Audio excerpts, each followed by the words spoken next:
સમાચારોમાં આગળ વાત કરીએ તો ગાડીમાં ફાસ્ટેગ નહીં હોય તો હવે મુશ્કેલી વધશે। ટોલ પ્લાઝા પર આજથી રોકડ ચૂકવણી બંધ કરવામાં આવી છે। ફક્ત ફાસ્ટેગ અથવા તો યુપીઆઈ થી જ ટોલ ચૂકવણી થશે। ડિજિટલ પેમેન્ટ વિના દંડ ભરવો પડી શકે છે, એટલે ફાસ્ટેગ હવે ફરજિયાત હશે અથવા તો યુપીઆઈ થી ટોલની ચૂકવણી કરી શકશો।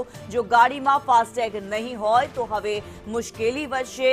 હાઈવે પરથી જે પસાર થનારા વાહન ચાલકો છે તેમને ટોલ પ્લાઝા પર ચૂકવણી માટે થઈને ટોલ ચૂકવણી યા તો યુપીઆઈ થી કરી શકશે અથવા તો ફાસ્ટેગ થી જે ચૂકવણી કરી શકશે। ફાસ્ટેગ નહીં હોય તો મુશ્કેલીમાં વધારો થશે।